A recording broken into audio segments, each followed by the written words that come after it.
경기 그 이상의 이야기. KR 포트볼 362. 한국 축구의 모든 순간을 전합니다. 연말로 접어든 이번 시즌, 분데스리가도 이제 흐름이 명확해지는 시점입니다. 김민재의 이번 시즌은 분명 변화와 안정이 동시에 보이는 시즌입니다. 오늘 보시면 김민재의 최근 경기 흐름과 바이에른 미넨 수비의 핵심 포인트를 확인하실 수 있습니다. 오늘 영상에서는 김민재 분데스리가 최신 근황과 바이에른 미넨 대승 속수비 전술을 깔끔하게 정리해 드리겠습니다. 다들 아시겠지만 김민재는 이번 시즌 바이에른 미넨 수비의 중심축으로 완전히 자리 잡았습니다. 시즌 초반만 해도 로테이션과 전술 적응 문제가 이야기됐지만 최근 흐름을 보면 그런 이야기는 많이 줄어든 상황입니다. 특히 리그 중후반으로 갈수록 김민재의 출전 빈도와 역할은 더 분명해지고 있습니다. 단순히 선발 출전 여부를 넘어서 수비 라인의 기준점 역할을 하고 있다는 평가가 나옵니다. 최근 바이에른 미넨의 분데스리가 경기들을 살펴보면 수비 전술의 변화가 눈에 띕니다. 센터백 간격을 좁히면서도 라인을 과감하게 끌어올리는 장면이 자주 보이고 그 중심에 김민재가 있습니다. 이 경기에서도 김민재는 수비 라인을 조율하는 역할을 맡았습니다. 상대 공격수가 내려올 때는 따라가고 측면 커버가 필요한 상황에서는 빠르게 위치를 조정하는 모습이 반복해서 포착됐습니다. 이번 경기에서 특히 주목할 부분은 바이에른 미넨의 대승 과정입니다. 스코어만 놓고 보면 공격력이 부각되기 쉽지만 실제 경기 내용을 보면 수비 안정감이 먼저 깔려 있었습니다. 전반 초반 상대의 압박이 있었던 상황에서도 실점 위기를 크게 허용하지 않았고 그 과정에서 김민재의 대인 방어와 공간 차단이 여러 차례 나왔습니다. 공식 기록에서도 김민재는 인터셉트와 클리어 횟수에서 팀 내 상위권을 기록했습니다. 보시면 아시겠지만 김민재의 장점은 단순한 피지컬 수비가 아닙니다. 상대 공격 흐름을 미리 읽고 한 박자 빠르게 움직이는 판단력이 이번 시즌 더 안정적으로 보입니다. 특히 이번 경기에서는 전반 20분 이후부터 상대가 중앙 침투를 시도할 때마다 김민재가 먼저 위치를 잡는 장면이 반복됐습니다. 이 부분이 바이에른 미넨이 경기 주도권을 빠르게 가져오는데 큰 역할을 했습니다. 또 하나 짚어볼 포인트는 김민재의 패스 선택입니다. 과거에는 안전 위주의 클리어가 많았다면 최근에는 전진 패스를 통해 공격 전개를 시작하는 장면이 늘었습니다. 이번 경기에서도 후방에서 시작된 패스가 바로 중원으로 연결되면서 빠른 공격 전환으로 이어졌습니다. 감독 인터뷰에서도 수비에서 공격으로 넘어가는 첫 선택이 중요하다는 언급이 있었는데 김민재가 그 역할을 충실히 수행하고 있다는 평가입니다. 네, 이런 흐름이 왜 중요한지 짚어볼 필요가 있습니다. 바이에른 뮌헨은 이번 시즌 리그 경쟁이 그 어느 때보다 치열합니다. 상위권 팀들과의 승점 차이가 크지 않은 상황에서 한 경기 한 경기의 안정성이 매우 중요합니다. 공격이 막히는 날에도 실점을 최소화할 수 있는 수비가 필요하고 그 중심에 김민재가 있다는 점은 팀 전체에 큰 의미를 갖습니다. 최근 현지 매체들도 김민재의 경기력을 꾸준히 언급하고 있습니다. 큰 실수 없이 안정적인 경기 운영, 수비 라인의 균형을 잡아주는 선수라는 표현이 자주 등장합니다. 화려한 헤드라인은 아니지만 수비수에게 가장 중요한 평가라고 볼 수 있습니다. 특히 시즌 후반으로 갈수록 이런 안정감은 더욱 가치가 높아집니다. 정리하면 이번 경기는 단순한 대승 이상의 의미를 갖습니다. 김민재의 현재 위치, 바이에른 미넨 수비 전술의 방향성, 그리고 시즌 후반을 향한 흐름까지 함께 볼 수 있는 경기였습니다. 그렇다면 이 경기에서 실제로 어떤 장면들이 결정적인 역할을 했고 팀과 팬들의 반응은 어땠을까요? 다음 파트에서는 경기 흐름과 주요 장면을 중심으로 더 구체적으로 살펴보겠습니다. 경기 흐름을 조금 더 구체적으로 살펴보겠습니다. 이번 바이에른 뮌헨과 도르트문트의 경기는 시작부터 템포가 빠르게 형성됐습니다. 전반 초반 도르트문트는 측면을 활용한 압박으로 바이에른 뮌헨의 후방 빌드업을 흔들려는 시도를 했습니다. 이 과정에서 김민재는 수비 라인에서 가장 먼저 소통을 주도하는 모습이 여러 차례 포착됐습니다. 동료 수비수에게 라인 위치를 지시하고 중원과의 간격을 조정하는 장면이 자연스럽게 이어졌습니다. 전반 10분대에 한 차례 위기 장면이 있었습니다. 도르트문트의 빠른 전환으로 박스 근처까지 공이 투입됐지만 김민재가 몸싸움에서 밀리지 않으며 공격수의 슈팅 각도를 지원했습니다. 이 장면은 기록상 큰 숫자로 남지는 않지만 흐름을 끊는 데 결정적인 역할을 했습니다. 이런 수비 하나가 경기 전체 분위기를 바꾸는 경우가 많습니다. 이후 바이에른 뮌헨은 점유율을 점점 끌어올리기 시작했고 수비 라인도 자연스럽게 올라갔습니다. 김민재는 라인을 올리는 상황에서도 무리하지 않고 상대 공격수의 움직임을 보면서 단계적으로 위치를 조정했습니다. 특히 오프사이드 라인을 유지하는 장면에서 김민재의 타이밍 조절이 안정적으로 보였습니다. 심판 판정과 상관없이 수비 조직이 흔들리지 않았다는 점이 중요합니다. 전반 중반 이후부터는 바이에른 뮌헨의 공격이 살아나기 시작했습니다. 공격진이 득점을 만들어내는 동안 수비에서는 실점을 허용하지 않는 흐름이 이어졌습니다. 이 과정에서 김민재는 공중볼 경합에서도 꾸준히 우위를 점했습니다.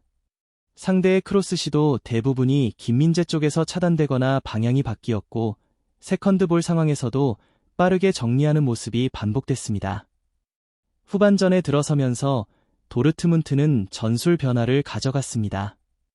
중앙 침투보다는 측면과 세트피스를 활용해 반전을 노렸습니다.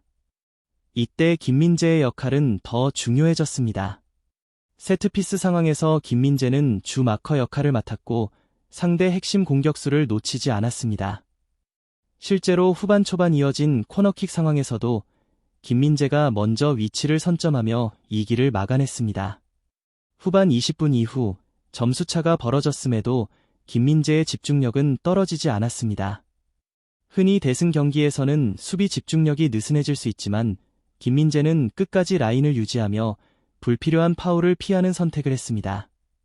이 부분이 감독과 코칭 스태프가 높이 평가하는 요소입니다. 카드 관리, 위치 선정, 경기 운영까지 모두 고려한 플레이가 이어졌습니다. 경기 중계 화면에서도 김민재의 움직임은 자주 클로즈업 됐습니다. 단순한 태클 장면보다 상대 패스기를 예측하고 미리 움직이는 장면이 반복해서 나왔습니다.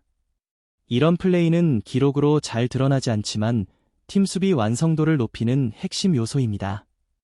실제로 이번 경기에서 바이에른 뮌헨은 상대에게 유효 슈팅을 거의 허용하지 않았습니다. 경기 후 반응도 살펴볼 필요가 있습니다. 현지 팬들과 전문가들은 이번 경기에서 수비 안정감이 눈에 띄었다는 평가를 내렸습니다. 특히 김민재에 대해서는 조용하지만 확실한 경기 운영이라는 반응이 많았습니다. 큰 실수 없이 팀의 기본을 지켜주는 역할이 이번 대승의 바탕이 됐다는 평가입니다. 정리하면 이번 경기는 공격 스코어만으로 설명하기 어려운 경기였습니다. 김민재를 중심으로 한 수비 조직이 무너지지 않았기에 공격진도 부담 없이 플레이할 수 있었습니다. 이제 중요한 건 이 흐름이 일회성인지 아니면 시즌 후반까지 이어질 수 있는 안정적인 구조인지입니다. 다음 파트에서는 김민재의 현재 경기력이 팀과 시즌 전체에 어떤 영향을 주는지 그리고 앞으로의 전망을 중심으로 정리해 보겠습니다. 김민재의 이번 경기력은 단순히 한 경기 잘했다는 평가로 끝나지 않습니다. 지금 시점에서 중요한 건 이 흐름이 바이에른 뮌헨의 시즌 전체 구조 안에서 어떤 의미를 가지느냐입니다. 다들 아시겠지만 시즌 후반으로 갈수록 팀들은 안정성을 가장 중요하게 봅니다. 공격력은 기복이 있을 수 있지만 수비가 무너지지 않으면 승점 관리가 가능해지기 때문입니다. 그런 점에서 김민재의 존재감은 점점 더 커지고 있습니다. 이번 시즌 초반과 비교해보면 김민재의 역할 변화가 분명히 보입니다. 초반에는 팀 전술에 적응하는 단계였다면 지금은 수비 라인을 이끄는 역할에 가깝습니다. 경기 중 동료 수비수와의 거리 조절, 풀백이 올라갔을 때 중앙을 커버하는 움직임, 그리고 중원과의 간격 유지까지 모두 김민재를 중심으로 이뤄지고 있습니다. 이 부분은 단기간에 만들어지기 어려운 영역입니다. 통계적으로 봐도 흐름은 나쁘지 않습니다. 최근 경기들에서 김민재는 평균 클리어 횟수, 인터셉트 성공률, 공중볼 경합 성공률 모두 안정적인 수치를 유지하고 있습니다. 특히 파울 대비 카드 비율이 낮다는 점은 경기 운영 능력이 좋아졌다는 신호로 볼 수 있습니다. 무리한 태클보다 위치 선정으로 해결하는 장면이 늘어난 결과입니다.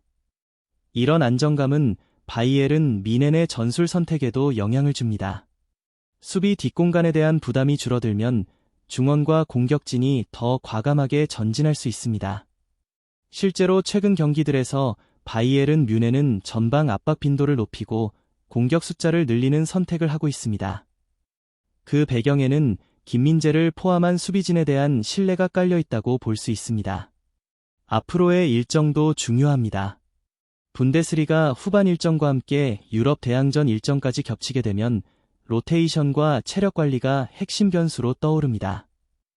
이 과정에서 김민재의 출전 관리와 컨디션 유지가 어떻게 이뤄질지도 하나의 관전 포인트입니다. 다만 현재 흐름만 놓고 보면 큰 변화 없이 주전으로서 역할을 이어갈 가능성이 높아 보입니다. 또 하나 짚어볼 부분은 김민재의 멘탈적인 안정감입니다. 대승 경기든 팽팽한 경기든 표정과 플레이 스타일이 크게 흔들리지 않습니다. 이런 부분은 수비수에게 매우 중요한 요소입니다. 팀이 흔들릴 때 중심을 잡아줄 수 있는 선수가 있다는 건 감독 입장에서도 큰 자산입니다. 실제로 중요한 경기일수록 김민재의 출전 시간이 안정적으로 유지되고 있다는 점도 이를 뒷받침합니다. 물론 모든 것이 완벽하다고 볼 수는 없습니다. 상대 전술에 따라 빠른 전환 상황에서 부담이 커질 수 있고 강한 압박을 받는 경기에서는 판단 속도가 더 중요해질 수 있습니다. 하지만 지금까지의 흐름을 보면 김민재는 이런 과제를 경기 경험으로 하나씩 해결해 나가고 있는 모습입니다.